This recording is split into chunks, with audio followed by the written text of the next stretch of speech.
교회를 제가 들어왔는데요, 깜짝 놀랐어요. 정말 이렇게 신부된 곳, 거룩한 곳, 몸된 곳이구나. 곳곳이 밝고요, 어느 곳 하나 다 이렇게 헌신되지 않은 공간이 없구나, 이런 마음에 감동 주셨습니다. 또 찬양으로 기도를 드리는데 그냥 제 마음에 물방울들이 이렇게 모여서 토네이도처럼 성령의 물방울이 강이 되고 바다가 돼서 올라가는, 그래서 이 교회를 통해서 또 이 지역을 통해서 하나님의 계획하심이 계시겠구나, 이런 감동을 받았습니다. 저는 이야기를 만드는 사람인데요, 2020년 5월 달에 어떤 일이 있었냐면 그 말씀을 이제 말씀드리기 전에 영상이 준비되어 있죠. 근데 영상은 지금 시간 관계상 다 전 클립을 할 수는 없고요, 제가 이제 틀어주세요 이러면 했다가 제가 멈춰주세요 그렇게 해서 짧게만 보도록 하겠습니다. 정해진 시간 내에 성령님 이 귀한 시간을 성령님의 계획하심에 따라 사용하여 주시옵소서. 이 영상이 심령을 쪼개는 도구가 되길 원합니다. 자, 그 뉴스 영상이 있어요. 지난해 포괄적 차별금지법이 통과된 이후에 삶을 재현해 많은 이들에게 충격을 줬던 단편 영화 이프 패밀리가 시즌2 공개를 앞두고 본격적인 촬영에 들어갔습니다. 시즌2는 실제 탈동성애와 탈트랜스젠더의 이야기를 비롯해 차별금지법이 통과된 해외의 사례를 담아 사회에도 적지 않은 파장을 줄 것으로 예상됩니다. 조유현 기자의 보도입니다. 지난해 유튜브를 통해 공개된 단편 영화 이프 패밀리의 시즌2 촬영 현장입니다. 윤 감독은 차별금지법의 위험성을 알리는 일을 멈추지 않기 위해 시즌2 제작을 결심했다고 밝혔습니다. 그러니까 전 세계가 우리를 지금 목도하고 있어요. 어떻게 대한민국이 차별금지법을 막아내는지. 미디어가 공기처럼 우리 청년들을 미혹시키는 세대인데, 이런 영상을 통해서라도 잘못되어 있는 것들을 각인시킬 수 있는 그런 계기가 됐으면 좋겠어요. 이번에 촬영되는 시즌2는 실제 탈트랜스젠더의 삶을 재현한 생명 간증 스킷 드라마가 주를 이룹니다. 탈트랜스젠더인 엄증모 형제와 이효진 전도사 등의 실제 이야기가 드라마로 구성되며 이들이 직접 출연해 간증도 이어갑니다. 미국과 영국에서 차별금지법이 통과된 후 세간의 논란을 불러일으켰던 실제 사건들도 재현됩니다. 총 8편으로 제작될 이프 패밀리 시즌2는 5월 초 유튜브를 통해 공개될 예정입니다. 구티비 뉴스 조유현입니다. 성별이나 인종 또 종교 때문에 차별을 받았다는 사람이 우리 사회에는 많습니다.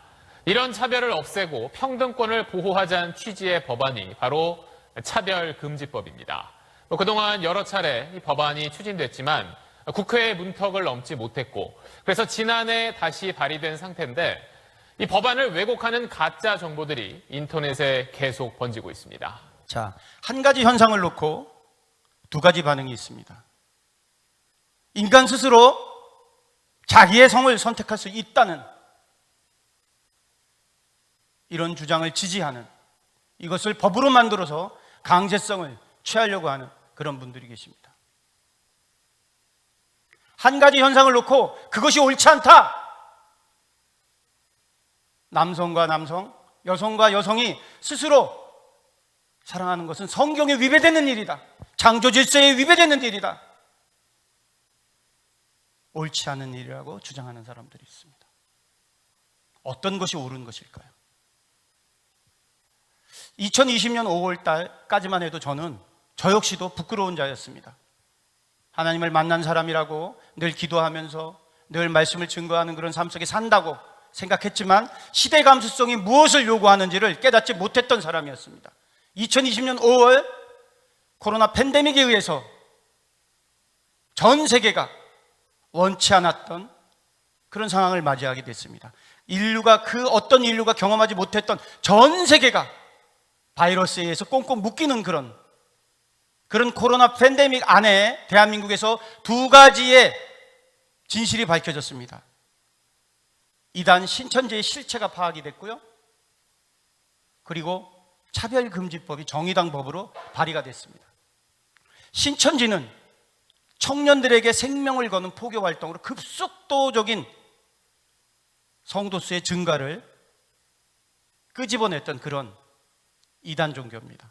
그 종교의 실체가 코로나의 전염으로 인해서 밝혀지게 됐고요, 제가 그 사실을 알았을 때 저는 성경을 209조를 암송하는 저 오갈 데 없는 신천지를 탈퇴한 저 청년들의 그 갈급함, 저 청년들을 위해서 무엇인가 만들어야 되겠다. 그래서 제가 2008년도에 하나님을 만나고 저를 인터뷰했던 그 국민일보의 백상현 기자가 공교롭게도 이 신천지 이단 협착이라고 그래서 신천지와 관련된 전문성을 가진 유일한 기자였기 때문에 그분을 찾아뵙고 자료를 받을 요양으로 김포공항 근처의 커피숍에서 만났습니다. 저의 이야기를 듣자마자 이분이 노트북을 열면서 이렇게 얘기했습니다. 윤 감독님, 신천지의 폐해도 중요하지만 지금 가장 중요한 것은 차별금지법입니다. 이 시대의 생명이 인본주의의 가장 극치인 차별금지법을 통해서 이 땅을 오염시키려고 합니다.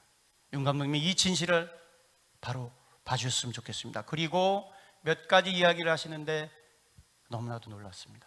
내가 이런 사실들을, 이런 진리를 모르고 살았다는 것들을. 그래서 차별금지법이 어떠한 법인지 알게 됐고요. 이것을 제가 할 수 있는 일은 무엇이냐면 이야기를 만들고 이것을 영상으로 스토리화 시키는 겁니다. 하나님이 선택한 하나님의 사람에게는 하나님이 주신 도구들이 있습니다. 그 도구 중에 하나가 저 같은 경우에는 이야기를 만드는 사람이거든요. 그래서 이야기로 만들어야 되겠다는 생각을 했고, 차별금지법에 관련되는 자료를 모으고 작가팀이 자료를 만들어서 극화시켜서 믿음의 동역자들, 연기하시는 분들을 모아서 이프 패밀리 시즌1을 만들었습니다. 시즌1은 실제로 영국 교회가 어떻게 무너졌는지, 유럽 교회가 어떻게 무너졌는지의 적법한 사례를 가지고 만든 클립 영상입니다. 제가 이야기를 만드는 사람이니까 지금 미디어의 시대라고 말씀드렸잖아요. 사도 바울이 로마를 복음화시킬 수 있었던 이유는 바로 로마 시민권이었기 때문에, 유럽을 복음화시킬 수 있었던 이유는 사도 바울에게 허락됐던 시민권, 그 시민권이 유럽을 복음화시켰습니다. 지금 미디어의 시대입니다. 아침에 눈 뜨는 그 순간서부터 미디어, 핸드폰과 관련되어 있는 어떤 영상과 관련되어 있는 인터넷과 관련된 모든 것들이 공기처럼 흡입됩니다. 미디어가 사람이고 미디어가 법이고 미디어가 사람의 마음을 훔치고 뺏어가는 그런 도구, 양면의 칼처럼 사용되는 그런 시대입니다. 그래서 제가 이런 것들을 만들어야 되겠다. 그리고 하나님을 믿는 사람들과 함께 해야 되겠다. 여러 가지 어려운 과정 속에서도 함께 이것을 같이 하려는 분들을 모아서 이프 패밀리를 만들게 됐고요. 이 법을 만들면서, 이 영상을 만들면서 깨달았던 것 하나, 영국 교회가 왜 무너졌는지, 유럽 교회가 왜 무너졌는지 그 어떤 목사님도 저한테 설명해 주지 않으셨어요. 그냥 부흥 속에서, 그냥 축복 속에서 물질 만능주의가 그들의 마음을 뺏어갔고 혼탁해졌고 이슬람화 됐다라고만 얘기하셨지, 실질적으로 영국 교회가 어떻게 무너졌는지, 유럽 교회가 어떻게 무너졌는지 구체적으로 말씀해 주신 분이 없었어요. 그런데 바로 그 원인이 차별금지법에 있습니다. 거룩이 떠난 곳에 주님이 계실 수가 없어요. 인간 스스로 자기 성을 선택하는 이 권리, 인간의 권리, 이거를 주장하는 곳에 성령께서 거하실 수 없어요. 그래서 영국 교회가 무너졌구나, 유럽 교회가 무너졌구나 알게 됐고요. 4가지 영상으로 주제를 잡았습니다. 동성애가 잘못된 것입니다라고 목사님이 강대상에서 설교를 하시면 징벌적 손해배상에 의해서 동성애 커뮤니티가 이 목회자를 고소할 수 있어요. 목사님을 고발할 수 있어요. 500만 원서부터 시작됐는데 이게 징벌적 손해배상이라고 했지 않습니까? 만약에 그 영상을 보고서 정신적 스트레스를 받았다고 주장하는 동성애자분들이 계속적인 고소를 한다면 수천, 수만 명이 고소를 하게 되는 거고요. 이 징벌적 손해배상, 이 손해배상액으로부터 자유스러운 목사님이 계실 수가 없습니다. 결국 이 동성애 커뮤니티는 어떤 요구를 하게 되냐면요, 교회 공동체는 용서해 줄 테니 동성애, 반동성애 설교를 한 저 목사만 나가게 해주세요 라고 요구를 하게 됩니다. 그럼 결국 당회가 열리게 되고 장로님들, 집사님들, 권사님들 생명을 다해서 함께 하나님 나라의 거룩함을 이끌고자 결기를 바쳤던 그 신앙 공동체가 분열되게 됩니다. 목사님, 교회는 지켜야 되지 않습니까? 목사님, 왜 동성애 설교를 하셨어요? 그렇게 하지 말라고 저희들이 부탁드렸지 않습니까? 다른 성경도 많은데, 다른 말씀도 많은데 왜 굳이 동성애 설교를 하셔서 교회를 분란하게 만드십니까? 진리가 땅에 떨어지게 되죠. 그러면 이 목사님은 울면서 교회를 나가게 됩니다. 이런 게 옛날 얘기를 제가 말씀드리는 것 같으세요? 인터넷에 클릭만 해보세요. 영국 교회의 현실입니다. 영국 교회는 아예 쓰나미처럼 평등법이란 법 아래 이 법이 제일 처음에 발의됐을 때는 괜찮겠지. 교회 설교 처벌받지 않아. 그렇게 과하게 주장하는 건 이기적인 기독교인들이야. 노방에서 전도하는 거 처벌되지 않는다니까. 법은 만들어지기가 어렵지 만들어지고 난 다음에 얼마든지 계약적인 개정이 가능합니다. 이것이 인본주의예요. 이걸 몰랐던 거예요. 지금 한국교회 지금 8시 뉴스에 4주 전 뉴스입니다. 4주 전 뉴스, 10년 전 뉴스, 5년 전 뉴스, 3년 전 뉴스, 1년 전 뉴스가 아니라 4주 전 뉴스에 공중파 뉴스에 저희들이 만들고 있는 영상이 거짓이라고, 가짜라고, 차별금지법이 통과되어도 괜찮다고. 저런 뉴스가 왜 보도되는지 아세요? 하나님을 믿는 기독교인들을 이기적인 집단으로 몰기 위한 시대의 흐름입니다. 시대의 핍박입니다. 어떻게 한 가지 현상을 보고서 저렇게 다른 판단, 가치 판단을 할 수 있을까요? 마음을 뺏겼기 때문입니다. 잠언서 4장 23절 무릇 지켜야 할 것 중에 더욱 내 마음을 지켜라. 생명의 근원이 여기서 남이라. 우리가 생명을 빼앗겼고요, 부모 세대, 아비 세대가 눈물로 기도하지 않으니까 후대를 위해서 청년 세대가 마음을 뺏겼습니다. 어떻게 마음을 뺏겼냐고요? 15년 전, 20년 전부터 계속된 공교육 현장에 우리 아이들이 무엇을 배우는지 아비 세대가 귀 기울여 보았습니까? 그냥 보거나 흘끔 보지 않고 자세히 보아야 하는데 우리 아이들을 좋은 대학 보내고 좋은 직장 취직시키는데 방점이 찍혀있는 교육을 하다 보니까 이 아이의 심령 속에 무엇이 있는지 우리가 간과했던 겁니다. 아이들이 학교에서 도덕시간 혹은 인성감수성 시간에 어떤 교육을 받는지 권사님 알고 계세요? 권사님의 손자, 손녀가, 장로님의 손자, 손녀가 어떤 공교육 현장에 있는지, 각 자치단체마다 어떤 교육을 받고 있는지 아버지 세대가 알고 계십니까? 마음을 빼앗아 갔습니다. 지금 마지막 때입니다. 이 마지막 때 후대를 지켜내지 못하면, 그런데 놀랍게도 2003년도에 이스라엘까지도 차별금지법이 통과되어서 히브리 민족도 동성애가 합법화되어 있는 이 현실 속에서 자유민주주의 국가 중에, 기독교 국가 중에 유일무이하게 이 법을 막아내고 있는 나라가 대한민국입니다. 하나님의 계획이 계시지 않으면 어떻게 우리가 이 일을 해낼 수 있겠습니까? 2007년도 이용이란 교수 마음속에 성령의 기름 부음이 떨어져, 성령의 불이 떨어져서 이런 것들이 통과되면 나의 거룩이 이 땅에 거할 수 없다. 150년 전, 60년 전에 하나님이 선택한 청년들이 선교의 불로, 보혈의 피로 양아지 묘지에 가보십시오. 그 묘지명에 어떤 묘지명들이 써있는지, 이 나라가 대체 무엇이긴데, 이 땅이 대체 무엇이긴데, 17, 18, 19, 20, 21, 22, 23, 24, 그 당대에 가장 영성이 깊은, 가장 하나님 앞에 기도하는 그 청년들이 이 나라와 이 땅을 위해서 생명을 바친 그 증거가 있는 곳입니다.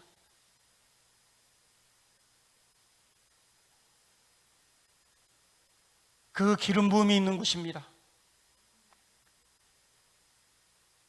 교수를 깨우셨고요, 그 교수가 동료 교수를 깨웠습니다.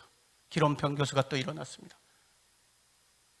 암으로 투병하는 60이 넘은 노 교수, 국회 앞에서 눈물로 기도합니다. 병원에서 항암 치료를 받아야 될 그분이 왜 눈물로 기도하겠습니까? 후대를 지켜야 될 사명이 들어왔기 때문입니다. 여러분, 하나님을 믿으십니까? 하나님이 여러분과 함께 하십니까? 여러분에게 주시는 하나님의 소명은 무엇입니까? 어떻게 하나님을 만난 사람이 기도하지 않을 수 있습니까? 어떻게 기도하는 사람이 행동하지 않을 수 있습니까? 내가 아니야 다른 사람이 이 일을 해줄 수 있다고요? 그런 것 때문에 영국이 무너졌습니다. 안드레 윌리엄스 변호사가 울면서 한국 교회를 향해서 기도합니다. 당신들이 기독교 국가 중에 유일무이한 희망입니다. 당신들이 놀랍게 막아내고 있는 이것들을 우리들이 목도하고 있습니다. 노르웨이의 목사님들, 아켓그린 목사님들 노방전도를 했다는 이유만으로 경찰에 의해서 수갑이 채워져서 법정에 섰던 아켓그린 목사가 눈물로 기도합니다. 대한민국이 막아내고 있는 매 순간순간을 우리들이 목도하고 있습니다. 시퍼렇게 살아계신 예수 그리스도의 심장이 대한민국에 있음을 우리가 확인하고 있습니다. 이제 우리가 깨어나야 됩니다. 더 일어나야 됩니다. 하나님을 만난 사람이 행동하지 않을 수 없습니다. 그 행동이 활동가가 되달라는 말씀이 아닙니다. 하나님은 하나님을 만난 사람에게 영적인 도구를 주셨습니다. 삼손에게는 낙타, 턱뼈를 주셨습니다.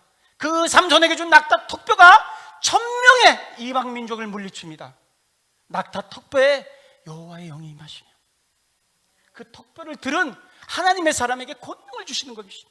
오직 성령이 너희에게 임하면 너희가 권능을 받고 예루살렘과 유대와 사마리아 땅까지 이르러 무엇 나의 증인되라. 아비 세대가 아들 세대에게 무릎으로 기도하는 뒷모습을 보여야만 아들 세대가 일어나는 것입니다. 다윗에게 주신 소년 다윗에게 주신 작은 물맷돌 3개, 그 돌이에요, 돌. 그죠?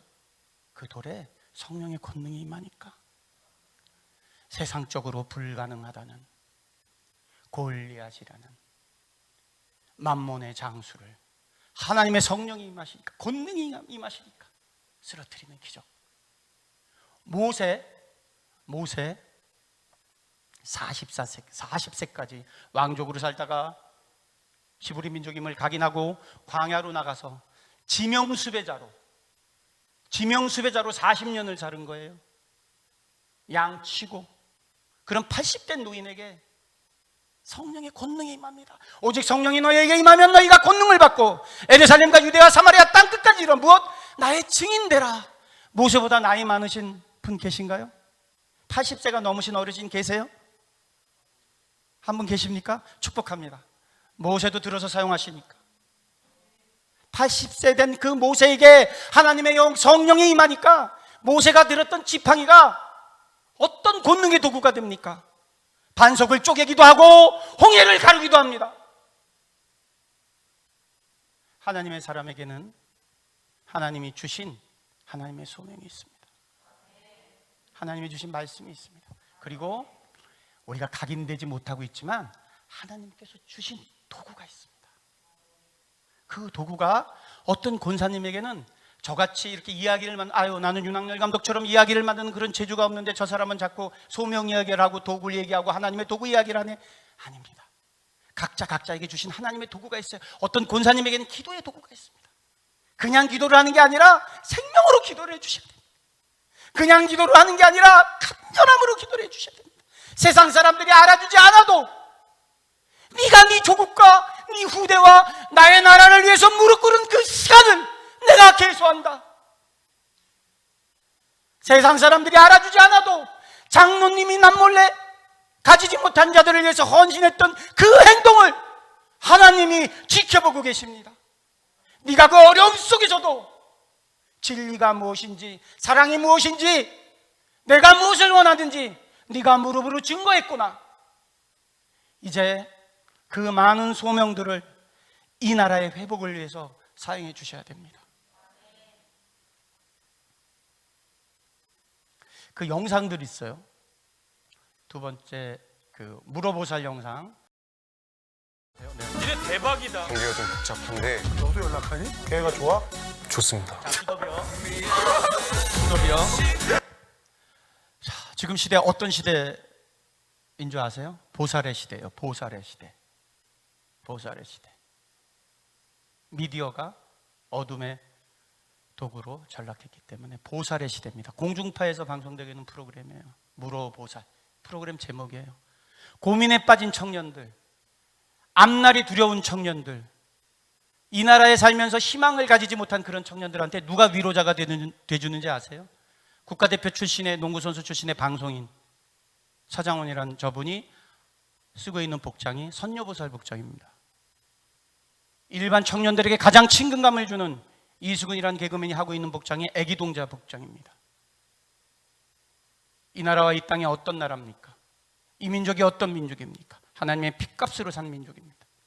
그런데 저런 공중파에 나온 저런 프로그램이 이제는 단순하게 고발 영역을 넘어서 위로의 영역까지, 암에 걸려서 며칠 뒤면 죽을 그런 게스트가 나와서 자기 가족들에게 나는 괜찮다라고 위로를 합니다.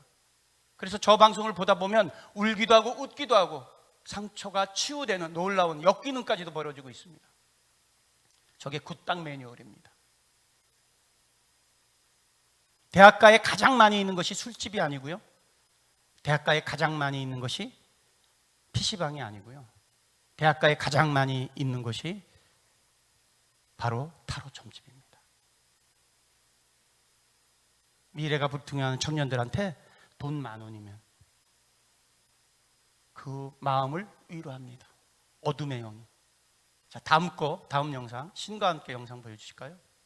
김자홍. 김자홍.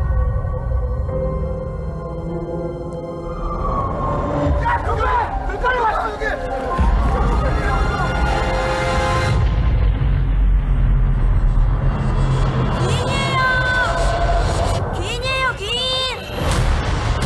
반갑습니다. 전 귀인이 아닙니다.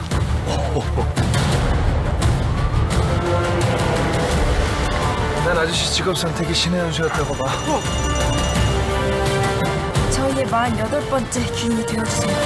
부탁드립니다. 돈 때문이었습니다. 여기까지요. 자, 2,600만이 본 영화입니다. 1편, 2편으로 만들어졌는데요. 아주 잘 만들어졌습니다. 컴퓨터 그래픽이 완벽하고요. 대한민국의 빅스타들이 다 나왔습니다. 5,300만으로 추정되는데 저희 대한민국 인구가 2,600만 이상이 봤으면 국민 2명 중에 1명은 이 영화를 봤다는 겁니다. 어떤 것들을 내포하고 있습니까?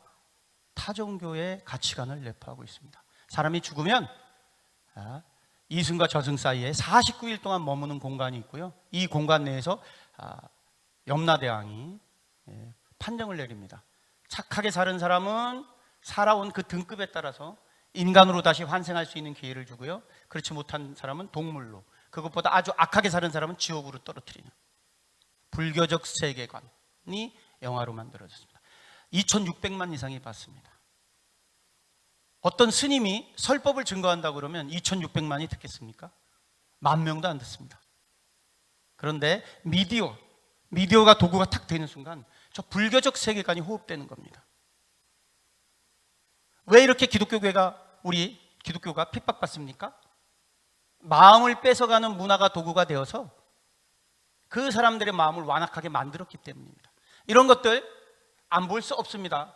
특히 청년들. 그런데 영적 분별력을 아비 세대가 가르쳐 줘야 그 청년들이 각인된 상태에서, 말씀으로 무장된 상태에서, 그 콘텐츠에 거리감을 두고 객관화시킨 상태에서 이런 콘텐츠들을 소화할 수 있는 겁니다. 아버지 세대가 선포하지 않았는데 어떻게 아들 세대가 이런 것들을 경계하겠습니까? 눈물로 씨를 뿌리지 않았는데 어떻게 기쁨의 단을 거둘 수 있습니까? 다음 영상 제가 만든 영화인데요. 아무것도 안 보고 안 들은 거야? 자, 여기까지요. 실화를 바탕으로 만들었습니다. 집단 성폭력을 당한 어떤 그 소녀의 이야기입니다. 그리고 그 소녀의 아버지는 지적 장애를 가진 실화를 다룬 겁니다. 4년 전에 제가 이 영화를 만들 때만 해도 그렇게 체감되는 분들이 없었습니다. 그런데 이 영화를 만들고 난 이후에 현실이 이거보다 더합니다. 자, 이제 영적 분별력에 의해서 어느 정도 객관화가 됐다고 보고 정해진 시간 내에 제가 이 강의를 잘 할 수 있도록 성령님 지혜의 영을 허락하여 주십시오. 위층에서 쿵쿵쿵쿵쿵쿵쿵쿵쿵쿵쿵쿵쿵쿵쿵쿵쿵쿵 층간 소음을 낸다고 띵동 띵동 띵동 문을 열고 들어가서 아무 이유 없이 칼로 찔러요. 죽여요. 이거 제가 그냥 만들어낸 이야기인가요? 인터넷에 쳐보십시오. 추악한 이야기입니다. 인터넷에 친부 성폭행 쳐보십시오. 뜰까요? 안 뜰까요? 아버지로부터 성적 폭력을 당해서 낙태를 수차례 하고 임신 중에 모자 보건소 그런 데 있는 청년들의 스토리가 쫙 뜹니다. 스승이 제자를. 자, 제가 백상현이라는 기자님 만났을 때 기자님이 나한테 진실을 고민했던 것 중에 하나가 핸드폰을 탁 켜고 앱을 탁탁탁 치면서 3만 원에 애널 섹스, 학문 섹스를 하기를 원하는 청년들이 있는 걸 탁 보여줬어요. 400m 반경에 몇 명, 800m 반경에 몇 명, 1.2km 반경에 몇 명. 처음 들으세요? 인터넷에 이 워딩만 딱 치면 앱이 좌르륵 뜹니다. 자기 가치관이 형성이 안 된 청년들이 3만 원, 5만 원에 자기 육체가 중도경에 끌려가는 걸 모르고 이 추악함에 노출되어 있는 것입니다. 이런 대한민국의 지금 이 현실, 제가 여기 오기 전에 목사님께서 8월 달에 여기 최 목사님이 단에서 선포하셨던 차별금지법과 관련되어 있는 영상을 저한테 보내주셔서 제가 그걸 참고를 했는데요. 그 영상에서 그 목사님이 사사기 시대에 대한 언급을 하셨었어요. 그죠? 레이 지파, 목사가, 지금부터는 목사예요. 제가 편하게 말씀드릴게요. 목사가 첩을 뒀어요. 근데 이 첩이 행음을 해요. 목사가 첩을 두는 것도 말이 안 되죠. 그죠? 근데 그 첩은 또 행음을 해요. 다른 이웃 남장과 온갖 난잡한 짓을 해요. 그래서 그 첩을 찾으러 가서 찾았어요. 그 첩을 찾아서 어느 곳에 유하고 있는데 그곳에 그 지역 사람들이 찾아와요. 낯선 사내가 왔으니 그 사내를 내놔라. 상관하겠다. 동성애를 하겠다고. 그 시대의 문화인 거예요. 그 시대의 문화 감수성인 것이에요. 핸드폰을 키면 어린 청년들이 3만 원에 자기 학문을 팔겠다고 지금 나서는 것과 무엇이 다릅니까? 얼마나 추악합니까? 그래서 사사기에는 자기가 안 당하려고 그 첩, 행음했던 첩을 내주죠. 그들에게 밤새 집단 성폭행에 시달려서 죽게 됩니다. 그러니까 또 이자가 분노해요. 분노해서 이 자기 아내의 몸을 12토막을 내요. 그래서 각 지파로 보냅니다. 복수해달라고. 어떤 아이를 기독교 가정에서 잘 키우겠다고 입양을 해요. 그런데 알고 봤더니 그 아이를 통해서 새로운 집을 분양받기 위해서 입양아가 있고 자기 가족 수에 어린아이가 있으면 분양 조건이 좋아지니까 그 도구로 이 아이를 입양한 거예요. 기독교인이. 그래서 그 아이를 핍박하고 그 아이에게 폭력을 가합니다. 그 어린아이에게. 6살이 채 못된 그 어린아이가 온몸이 다 만신창이가 돼요. 장기마다 다 끊어졌고 갈비가 부러져서 각 장기를 찌르고 그러다가 죽습니다. 남의 일입니까? 다른 나라의 일입니까? 마지막 때입니다. 깨어 일어나지 않으면, 하나님께서 주신 사명이 무엇인지 우리 각자가 깨어 일어나지 않으면 이 시대를 지킬 수 없습니다. 그럼에도 불구하고 마지막 타임을 주셨어요. 하나님 보시기에 이 민족이 너무나 안타까우니까, 너무나 귀하니까. 교수 이용희가 일어서니까 기ром평 교수가 일어서게 되고, 그 두 분의 교수를 통해서 김지연이라는 약사가, 어머니이기도 하고 5대째 신앙 생활을 했던 그 결기 어린 그 약사가 깨어나게 됩니다. 김지연 약사를 통해서 얼마나 선한 일들이 만들어집니까? A랩을 통해서 이 동성애의 위약성, 다음 세대를 놓친 어머니들이 어떻게 깨어 울부짖어야 되는지에 대해서 얼마나 많은 헌신이 이루어지고 있습니까? 조우경이라는 학부모 대표가 무지하게 살다가 믿음은 들음에서부터 나오고, 그죠? 보이지 않는 것들이 실상이라고 말씀하지, 그것이 그 말씀이 각인되니까, 심령 속이 쪼개지니까 매일 피켓을 듭니다. 구리 지역에서 학생 인권 조례를 막아내기 위해서 생명을 겁니다. 그 모습 하나를 보고 다른 어머니들이, 조영기라는 변호사, 노동법 전문가입니다. 잘 먹고 잘 살 수 있습니다. 그런데 하나님의 사람입니까?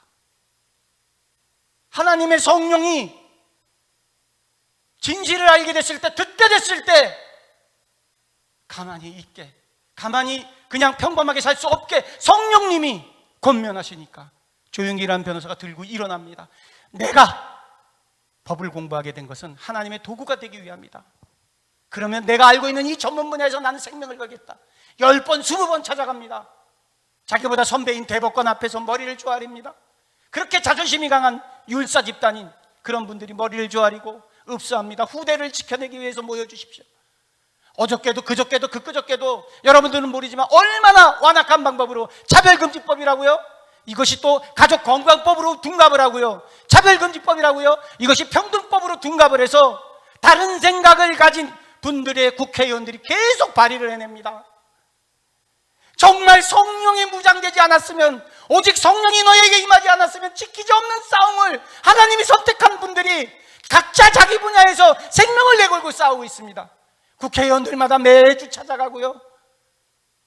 그 지역에 있는 목사님들을 평신도들이 찾아가서 깨웁니다. 목사님, 이런 법이 차별금지법입니다. 이 지역 내에서 목사님들이 모여서 당신 지역구에 있는 국회의원을 찾아가서 이 법이 통과되면 안 된다는 것을 선포해 주십시오. 그렇게 해서 여러분은 모르는 그 시간 순간순간을 하나님의 나라가 하루하루 연명되고 있는 것입니다. 이것이 현실입니다. 이제 더 많은 하나님의 사람들이 깨어나야겠습니다. 여만섭이라는 의사 원장이 있습니다. 그냥 의사입니다. 의사. 요양센터 운영하는, 그냥 의사하면 됩니다. 하나님의 영이 임했습니다. 성령께서 가만히 있게 너에게 도구를 주었다. 너에게 사람을 고치는 의술을 주었다. 너를 위한 것이냐? 너의 민족이 죽어가게 너는 가만히 있겠느냐? 차별금지법이 정의당에서 발의되자 정의당사 앞에서 피켓 들고 의사가 시위합니다. 그 시위하는 모습을 보고 청년들이 모입니다. 비가 오나 눈이 오나 토요일 날 저녁 6시에 작년 8월서부터 단 한 주도 빼지 않고 정말 폭우가 쏟아지는 그 날에도, 흰눈이 펑펑 내리는 날에도, 영하 20도가 넘는 그 날에도 그 현장 앞에서 무엇 때문에 이러겠습니까? 하나님을 만났기 때문에 이럴 수 있는 겁니다. 하나님을 만난 사람들은 하나님이 주신 각자의 소명이 있습니다. 공부를 많이 못했다고? 아닙니다. 그런 것과 상관이 없습니다. 각자에게 주신 소명이 있습니다. 이제 이 소명이 물방울처럼 뭉쳐져서 강이 되고 바다가 되어야 되겠습니다.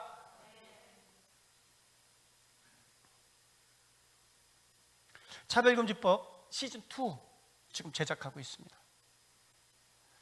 이번 제작은 시즌1은 총 18개 영상으로 만들었습니다. 짧은 영상으로 만들었습니다. 아이들이 쉽게 볼 수 있고, 그 다음에 목사님들이 설교 시간에 인용하실 수 있고, 광고 시간에 인용할 수도 있고, 소그룹으로 모였을 때 또 활용할 수 있게. 그래서 1분, 3분, 5분, 8분, 12분, 15분 각양각색의 모양으로 만들어 놨습니다.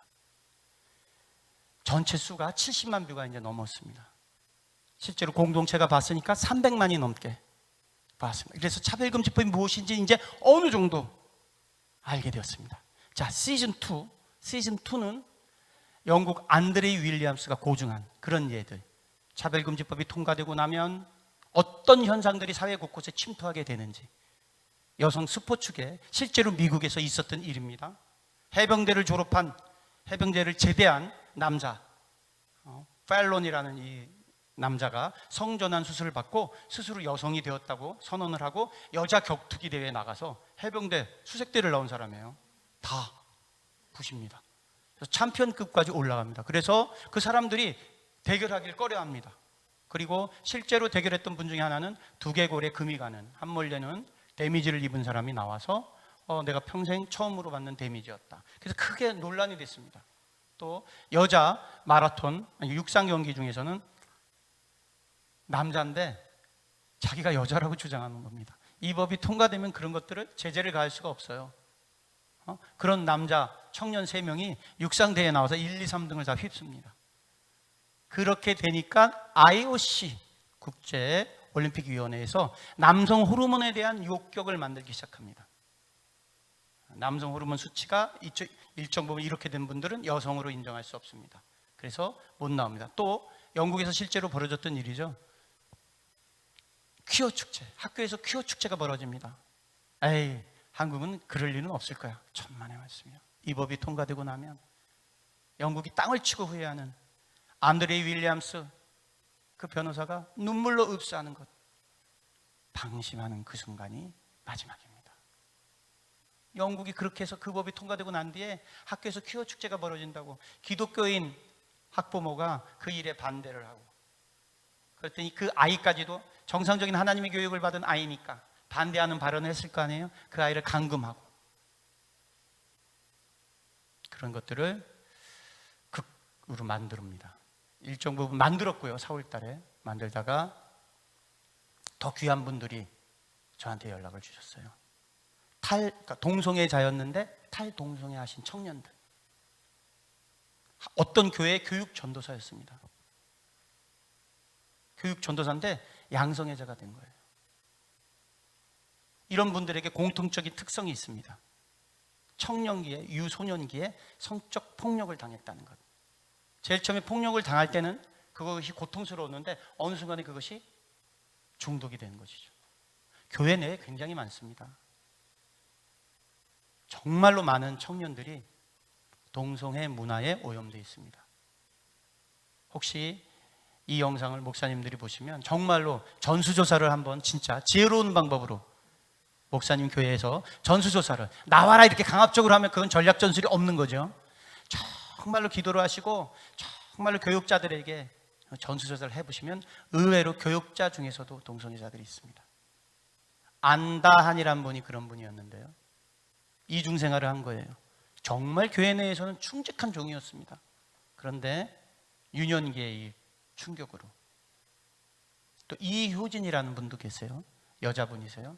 남자가 되겠다고 생각을 해서 유방을 절제하려는 그 마지막 순간에 교회의 어떤 멘토의 권면으로 온몸이 망가지니까, 인위적으로 호르몬제를 맞으니까, 창조 질서에 의해서 여성인데 그걸 인위적인 호르몬제를 맞으니까 장기가 막 손상될 거 아니에요. 그 마지막 순간에 하나님을 만난 엄중모라는 형제 있어요. 이 형제도 청소년기에 폭력에 의해서, 그래서 화성인 바이러스에 여러 가지 옷을 입고 직접 출연했던. 자, 1세대는 성적 폭력에 의해서 동성애자가 된 케이스가 굉장히 많아요. 그런데 이런 행태가 어떻게 진화됐냐면 지금 청년들은 문화에 의해서 스스로 동성애자가 된 케이스가 99.9%입니다. 권사님들, 장로님들 인터넷에 쳐서 시청률이 어느 정도 되는 대중의 소구를 이끌어내는 콘텐츠를 보세요. 거기 다 브루 로맨스라고 그래서 남자가 남자끼리 서로에 대해서 사랑을 하는 그런 코드들이 다 잠재되어 있고요. 백합이라고 그래서 비엘이라고 그러죠. 여성이 여성끼리 서로 사랑하는 그 코드들이 다 내재되어 있습니다. 제가 이렇게 세미나를 다니면서 선포를 할 때 기독교 믿는 작가나 그런 예술가들이 선포가 끝난 다음에 저를 찾아와서 하는 말 중에 하나가, 출판사에서 동성애 문화를 넣어주면 고려를 10배를 더 주겠다고 합니다. 왜? 시청률이 나오니까. 왜? 많이 팔리니까. 제가 신앙인으로도 어떻게 해야 됩니까? 그걸 하는 순간 당신은 배교하는 겁니다. 생명을 걸고라도 그런 일을 해서는 안 됩니다. 그런 분들이, 안단이라는 분은 그렇게 해서 아무도 모르게 이중생활을 하다가 보건소에서 연락이 온 거예요. 에이즈에 걸렸습니다. 그때 죽을 결심을 했다가 염한성 원장님한테 전화를 드리고 김지연 약사에게 전화를 드려서 증거자로, 선포자로 회복이 됐고요. 박진곤이라는 선교사님 계세요. 박진곤이라는 선교사님 아주 귀한 분이에요. 왜 귀한 분이냐면 탈동성애에 성공하셨고 결혼을 하셨어요. 2 아이의 아버지예요. 그죠? 이런 분들이 왜 중요하냐면, 하나님을 만나면 탈동성애를 할 수 있고 정상적인 가정을 꾸릴 수 있구나, 표대로 들어 쓰신 거예요. 자, 그러면 그런 분들을 어떻게 해야 되느냐? 영적 전쟁의 시대니까 미디어로 만들어야 된단 말이에요. 3분, 5분, 7분, 10분 짧은 영상으로 각자의 소극에 맞게 이 만연되어 있는 동성애 문화를 대적하기 위해서 그런 것들을 영상으로 만들어내서 영적 전쟁에 성령께서 허락하신 빛의 도구가 되도록 이런 것들을 만들어야 된단 말이에요. 근데 이런 것들을 만드는데 일정 부분 어려움이 있어요. 굉장히 어렵습니다. 펜트하우스 같은 그런 세상 드라마 한 편을 만드는데 12억 정도 들어요. 한 부에 한 20몇 번에 한 400억을 해요. 400억. 이 말씀 잠깐 드릴게요. 어르신들은 잘 모르시지만 네이버나 다음 같은 그런 포털 사이트 들어가다 보면 이렇게 저렇게 검색하다 보면 선정적인 그림 하나가 딱 올라와요. 그게 썸네일이라고 해요. 웹툰에 대한 거예요. 뭐 아는 형수, 이웃집 총각. 우리들은 별 반응이 없지만 청년들한테 호기심이 가요. 이게 뭐지? 클릭하는 순간 4회가 공짜예요. 웹툰인데. 그래서 4회를 보게 되면 결정적인 순간에는 100원을 내야 돼요. 코인을. 근데 100원을 내야 되는데 이 지불하는 방법이 굉장히 여러 가지예요. 도서상품권으로도 되고요. 핸드폰으로도 결제가 되고요. 마일리지도 결제가 되고요. 그걸 보게 되면 한순간에 1시간 넘게 음란의 영이 미혹이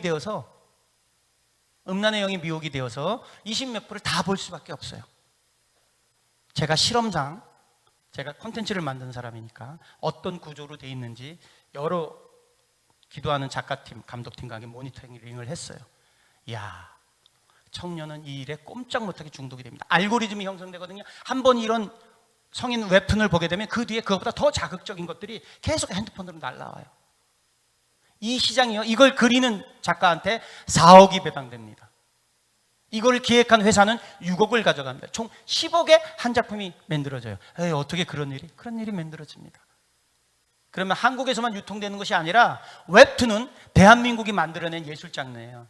인터넷과 애니메이션이 결부된 웹툰이 전 지구상의 사람의 마음을 지배하고 있습니다.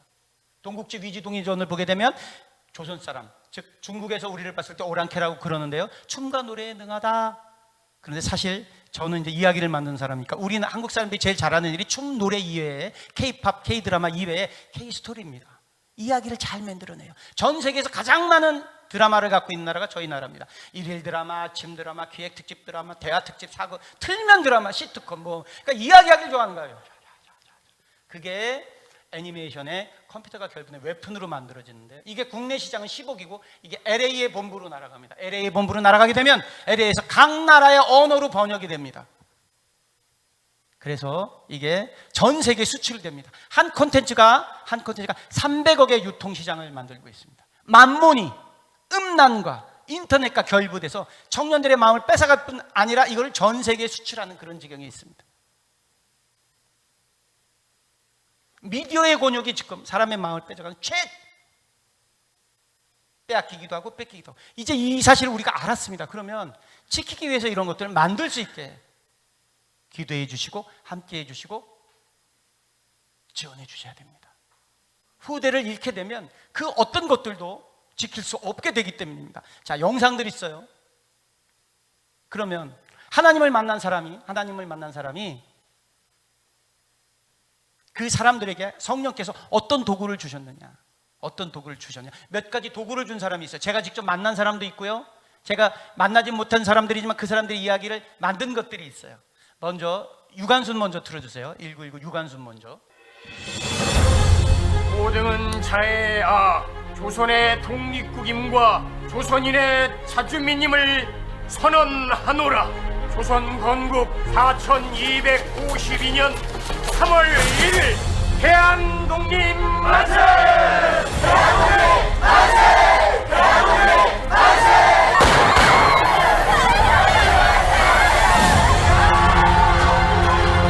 내 나라 내 땅에서 만세를 부른 것이 왜 죄가 되는가?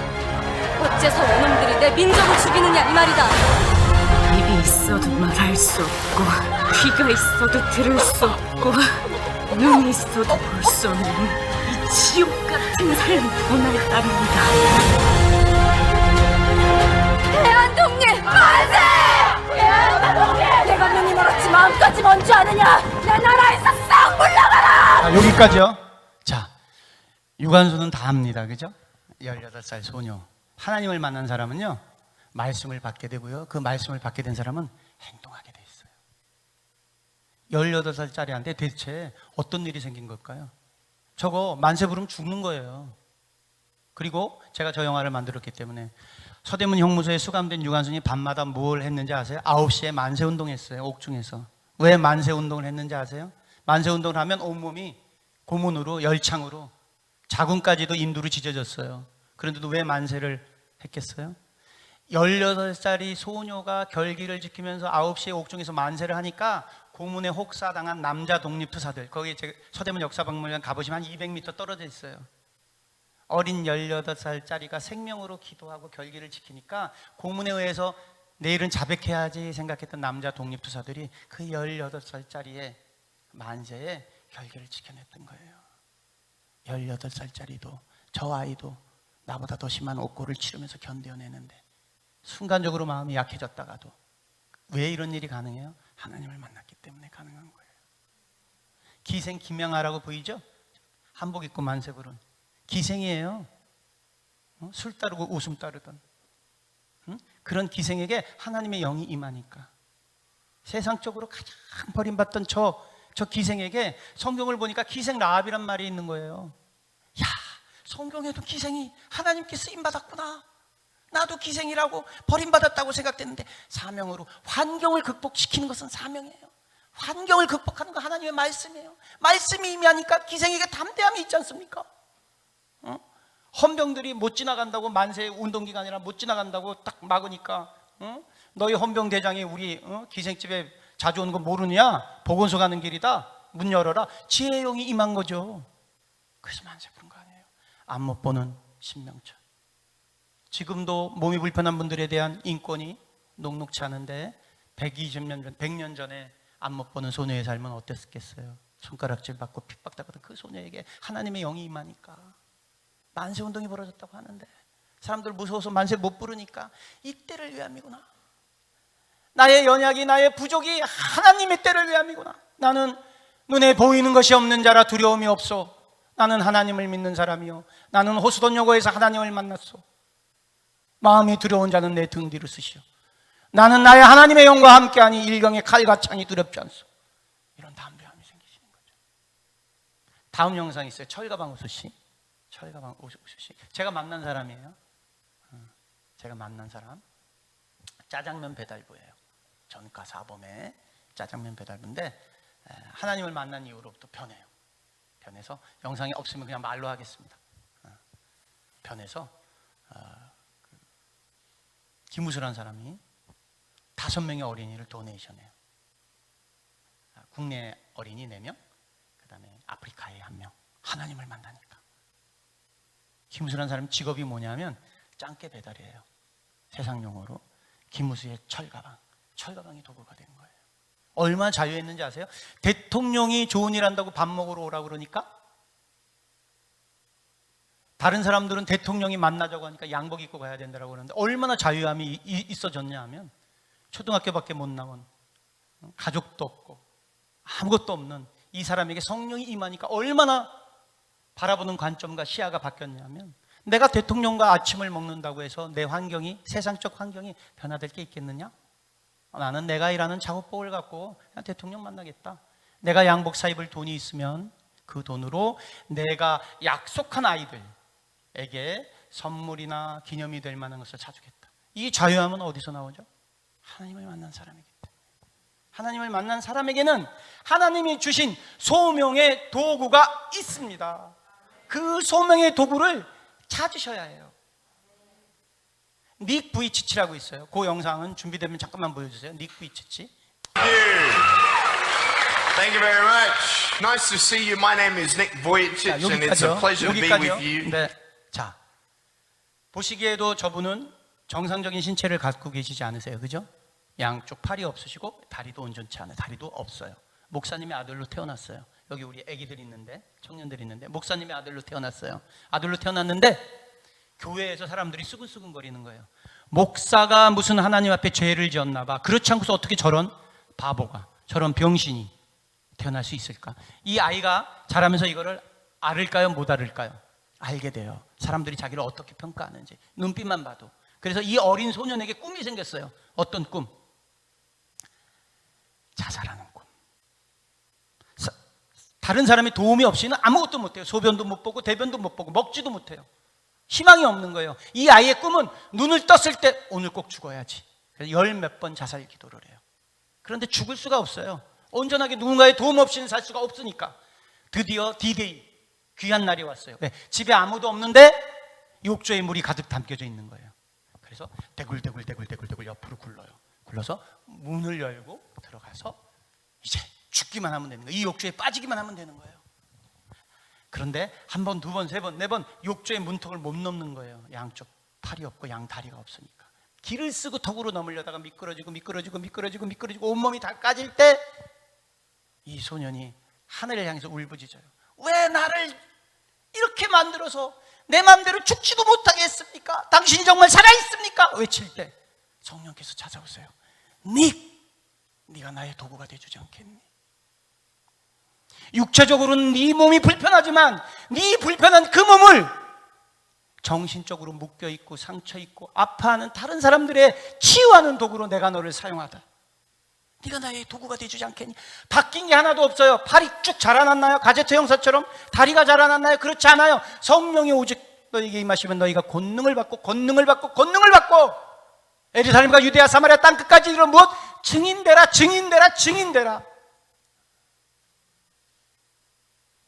네게 영육간에 베일이 벗겨진 거예요. 사도 바울에게 다메섹 도상에서 눈화에 꺼풀이 씌워졌듯이 하나님을 만난 사람은 하나님께서 주신 성령의 소명이 있습니다. 분명히 만나셨을 때 주셨어요. 하나님은 일액이 1점도 어긋남이 없으신 분이에요. 단지 우리가 어둠에 의해서 마음에 의해서 뺏겨져 있는 것에 의해서 그 소명이 무엇인지 각인되지 못하고 있을 뿐이에요. 어린 닉에게 그 소명이 사명이 각인되니까 신체의 부자유함이 헛된 것으로 바뀌게 되는 것이에요. 고아의 전과 사범의 마지막으로 오범이 되어서 방화 미수범으로 갔던 그 교도소 안에서도 왕따 중에 왕따인 54살 된 아무것도 배우지 못한 무식한 폭력전가의 김우수에게 성령이 임하니까 너의 가난을 내가, 너의 부족을, 너의 부모 없음을, 너의 부족함을 내가 다 치유한다. 내가 다 어루만진다. 오직 성령이 너에게 임했으니 너희는 담대해라. 얼마나 담대해졌냐면 5명의 어린이를 돕다가 폐가 안 좋으시니까 교보생명 그 지역에, 논현동에 있는 교보생명 그 지역이 배달하는 지역이었는데 기침을 심하게 한 날 생명보험사 프랜카드가 걸려있는 걸 보고 내가 이렇게 죽으면 5명의 어린이들과 한 그 약속을 못 지키겠구나. 그래서 교보생명을 찾아가잖아요. 보험을 들겠다고. 그러니까 세상적으로는 안 된다고 하잖아요. 무연고자에 사는 곳이 일정치 않고 가족도 없고 비정규직인 이 54살 된 사람에게 생명보험을 들 수가 없음을 통보하잖아요. 그때 외치잖아요. 담대함으로. 그래요. 나는 여러분이 얘기한 대로 가족이 없는 사람입니다. 그래서 내가 죽어도 이 생명보험 가져갈 사람이 없어요. 그런데 난 하나님 믿는 사람이에요. 5명의 어린이와 한 약속이 있어요. 그 아이들에게 내가 죽은 그 보험금이 혜택이 됐으면 좋겠습니까? 언약의 증표가 됐으면 좋겠습니다. 이렇게 외칠 때 성령이 운행하시니까 직원과 이야기를 하고 있는 그 소리가 보험소장의 귀에 들리게 하니까 보험소장이 일어나서 나도 하나님을 믿는 사람인데 내가 보증을 쓰겠습니다. 여러분에게 주어주신 하나님의 소명이 있습니다. 하나님의 사명이 있습니다. 기도 제목이자 3가지 일 말씀드리고 제가 마치도록 하려고 합니다. 이프 패밀리 미디어로 만드는 일, 생명을 다해야 되겠습니다. 골든타임입니다. 이 시기를 놓치고, 골든타임은 이국종 교수가 만든 말이잖아요. 중증 외상 환자에게 생명을 살릴 수 있는 촌각을 다투는 그 일각의 시간을 골든타임이라고 해요. 후대를 놓치게 되면 이 세대가 끝나는 겁니다. 지금 우리가 고종 황제보다 더 풍요로운 삶 속에 살고 있어요. 더운 물 나오는 집, 새끼 밥 다 먹습니다. 자동차 웬만하면 다 타고 다닙니다. 일단 배고픔으로부터 이런 환경 속에 삽니다. 이런 풍요 속에 삽니다. 그런데 이게 마지막이 될 수 있습니다. 후대를 지킬 마지막 골든타임입니다. 신분여와 지위, 고하, 하나님을 정말 만난 분이라면 후대를 위해서 이 차별금지법으로부터 이 나라를 지키게 할 수 있게 구체적인 방법을 놓고 기도해 주십시오. 재정을 가지신 분이면 저같이 일하는 사람, 또 조영길 변호사처럼 법으로 막아내시는 분들, 그런 분들에게 재정을 해 주십시오. 세상이 보든 말든 내 이름이 드러나든 드러나지 않든 그렇게 함께 일하시는 분들 정말로 법률적으로도 어려운 상황 속에 다 거쳐 있습니다. 저쪽 진영은 아주 집요하고 치밀하게 이 일을 못하게끔 방해하거든요. 두 번째 기도 제목이 있습니다. 한미동맹과 국군포로와 관련되어 있는 컨텐츠입니다. 한미동맹 정말로 중요합니다. 한미동맹이 잘못되면 그리고 국군포로 문제가 있습니다. 이 나라와 이 민족을 위해서 자기의 청년기 때 조국을 위해서 헌신했던 그런 분들이 아직도 폭력당해 있습니다. 17살 소년 다 실합니다. 17살 소년 청년 기독교인인 소년이 군에 입대했습니다. 그 청년의 배낭 속에 성경책이 있었습니다. 그런데 포로가 됐어요. 그리고 전쟁이 끝났습니다. 우리들이 무심코 북한을 돕겠다고 사들인 광물들, 석탄, 우라늄, 광물, 인도적 창을 샀던 것, 그것도 누가 캤는지 아십니까? 국군 포로들이 캔 겁니다. 완전 통제구역이 있는 곳에 광산이 존재해요.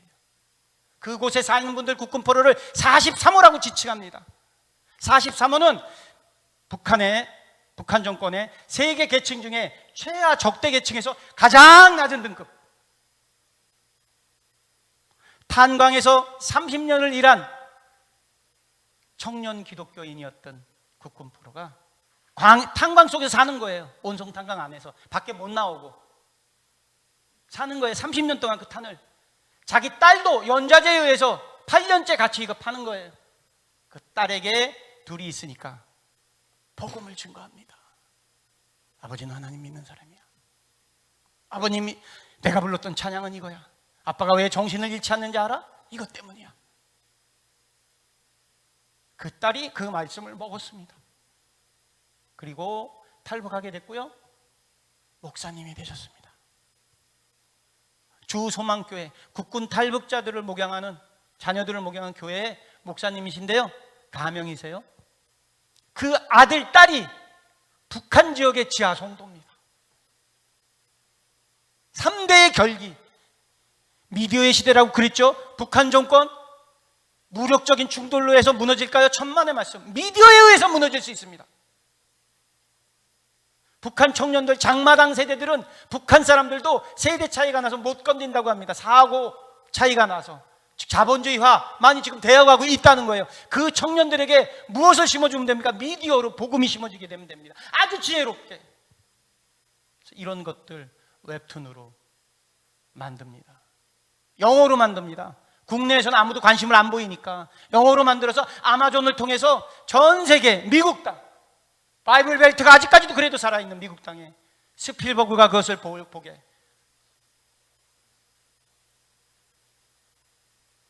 마지막 기도 제목입니다. 이 일을 제가 해봤더니요, 저만 해도 옛날 세대입니다. 제가 66년생이거든요. 촬영하는 사람은 촬영을 해야 되고 글을 쓰는 사람은 글을 써야 되고, 제가 방송 작가 출신입니다. 목사님이 아까 모두에 KBS 연출했다고 그러는데 저는 이제 연출하진 않았고요. 그거 이제 수정을 해야 되겠고, 저는 작가 출신입니다.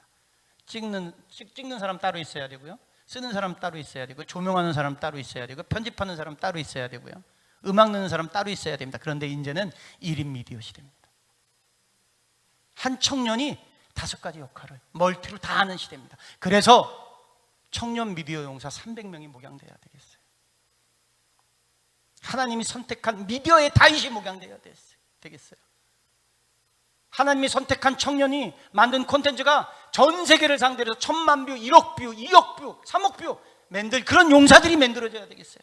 그래서 그런 청년들을 만드는데 아버지 세대가 관심을 가져야 됩니다. 생명을 가져야 됩니다. 한 청년이 목양되면 이 청년의 영향력으로 이 민족이 일어날 수 있습니다. 미디어 용사. 목사님 자제분도 이것과 관련되어 있는 공부를 한다고 제가 들었습니다. 아주 귀한 청년입니다. 그런 청년들에게 응원해 주셔야 됩니다. 기도로 목양해 주셔야 됩니다. 재정으로 후원해 주셔야 됩니다. 때를 얻든지 못 얻든지 간에 청년들이 깨어날 수 있게 생명을 거셔야 됩니다. 특히 미디어 300용사를 선포하셔야 됩니다. 어느 교회든지 부교역자가 만약에 계시다 그러면 그 부교역자를 중앙대학교, 동국대학교, 한양대학교, 그렇게 미디어 대학원이 설치되어 있는 그 대학원에 보내주셔야 됩니다. 젊은 애기들은 태어나는 순간 미디어로 호흡을 한다니까요. 미디어로 소통을 한다니까요. 그런 청년들과 아이 컨택하지 못하면 후대를 세울 수 없습니다. 적들과 싸워서 이길 수가 없습니다. 1순위가 미디어가 법이고 미디어가 사람이고 미디어가 복음의 검인 시대입니다. 그래서 미디어 300용사 목양 선포하고 다닙니다. 제가 이것을 다 할 수 없기 때문에 이 말씀을 들은 분 중에 사명의 불이 떨어진 분들이 이걸 해주시면 됩니다. 300명 어떻게 목양할 건지만 말씀드리고 6개월 동안 합숙하게 할 겁니다. 청년들, 목사님들이 추천해 주신 청년들, 교회 청년들 중에 이런 쪽에 관심 있는 청년들, 그래서 교수진 청년들, 선택된 청년들 5박 6일 동안 4박 5일 동안 해병대 지옥 훈련도 합니다. 교수들도 같이 뛰어야 됩니다. 가리키고 배우는데 높낮이가 있어서는 안 됩니다. 요즘 청년들은 동일하게 아이 컨택해야 마음이 움직여집니다. 제가 무당들 인간문화재 만들 때 하나님의 영, 하나님을 만나고 난 뒤에 가장 가슴 아프고 뼈 아팠던 것이 내가 사랑하는 내 아들에게 무당들 굿할 때 칼 잡게 했고 춤추게 했고 절에 가면 108배 하게 했던 그 사실이 가슴이 찢어져서 지금 다니고 있는 화평교회 앞에 데려갔을 때 새벽 예배를 마치고 나오는 아들에게 5학년 된 아들에게 제가 이렇게 얘기했습니다. 그 아들이 저에게 이렇게 물었습니다. 정체성이 혼란이 오니까 아빠 그럼 이제 무당 할아버지 안 만나고 스님 안 만나고 교회 다니는 거야? 그 눈망울이 제가 아직도 선합니다. 제가 그 아들을 데리고 목욕탕에 가서 온몸을 비누로 씻기고 그 아들이 저도 빨가벗고 그 아들도 빨가벗고 무릎 꿇었습니다. 그 아들한테 발을 닦이면서 이 세상에 그 어떤 아버지가 자기 아들에게 악하고 더럽고 추한 것을 주겠니? 영준아, 아빠가 지금 하는 말은 사람 대 사람, 아버지 아들로 하는 말이 아니라 사람 대 사람으로 하는 말이다. 하나님이 살아계시고 역사하시고 아버지 같은 사람도 선택해 주셨듯이 내가 너에게 했던 잘못됐던 모든 것들을 내가 용서를 구하니 아들아 용서해다오. 하나님이 너를 사랑하시다. 그때 우리 아들이 대성통곡을 하면서 저를 울면서 안았어요. 빨가벗은 아들과 아버지의 포옹이죠. 그 아들이 군대를 제대했고 가족재단을 이끕니다. 매일 저희 집은 11시에 가족 예배를 드리거든요. 청년들에게 정직하게 그 청년의 눈높이에 맞춰줘야 됩니다. 청년들의 마음을 갖고 오고 싶으시다고요? 먼저 아버지 세대가 회개해야 됩니다. 부모의 등 뒤의 모습을 보고 아이들은 자라납니다. 아이들이 잘못됐다고요? 천만의 말씀입니다. 우리에게 잘못이 있는 겁니다. 이제 미디어 청년연사 300명을 목양할 때 먼저 그 청년들에게 교수진들이 회개를 구해야 합니다. 그리고 4박 5일 동안 같이 훈련하는 겁니다. 그리고 같이 200구절 암송하는 겁니다. 아니 이단 종파도 2단도 200구절을 청년 목양시키는데 도대체 뭘 하고 있는 겁니까? 어떤 영성으로 이 미혹의 시대에, 이 마지막 시대에 싸워 이기겠다는 겁니까? 그래서 생명으로 목양을 해야 되겠습니다. 실천으로 목양을 해야 되겠습니다. 그럴 때 아이들의 마음이 움직여집니다. 신령과 친정을 다할 때. 그리고 그 아이들에게 그런 미디어 교육이 최고의 강사진이 투입될 겁니다. 예를 들자면 연기는 최수정 교수, 개그 연기는 조혜련 교수, 편집은 누구, 촬영은 누구, 최고의 이 학생들이 봤을 때 세상에서도 최고의 교수진들이 정말 한 기수만 생명을 다 걸어봤으면 좋겠습니다. 그 청년들이 이 세계, 이 민족, 열방을 향해서 어떤 미디어의 용사가 되는지 그런 청년들 목양하는데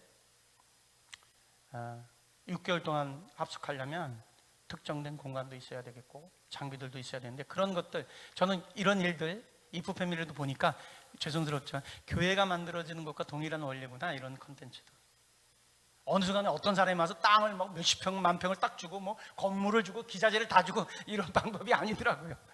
한 발 한 발 무릎으로 한 발 한 발 눈물로 그렇게 되게 되면 돌아봤더니 사실 가장 크게 변화되는 것은 본인입니다. 본인. 저고요. 저희 공동체고요. 함께 기도해 주신 분들이고요. 사실 사명에는 은혜가 있습니다. 그래서 이제 마치겠습니다. 하나님을 여러분은 만나셨습니까? 하나님을 여러분은 믿으십니까? 그러면 하나님께서 주신 소명의 도구가 있습니다. 그 도구를 다시 확인해 주세요. 그리고 그 도구의 푯대를 옮겨주세요. 하나님이 저한테는 일평생 기도하라는 소명 주셨습니다. 이제 그 기도의 푯대를 내 친자식의 대학 입시, 내 친자식의 결혼 이런 문제에 두지 않고 후대의 세워짐을 위해서 생명으로 기도하겠습니다. 하나님 나에게 선함을 주셨습니다. 다른 사람을 도울 때 정말로 기쁩니다. 그러면 이 선함을 후대를 세우는 일에 미디어 청년이 공부할 수 있게 제가 작지만 물질의 크기와 상관없이 단순 지속 반복이라는 예수 그리스도께서 말씀하신 그 원리에 맞게 제가 그 청년들을 위해서 후원하겠습니다. 오늘 선포가 이 대한민국에 아직까지도 깨어나지 못하고 있는 혹시 그런 교회들, 혹시 목회자님들, 또 그리고 성도님들, 하나님을 믿는 분들에게 어떤 표대가 되기를 원합니다.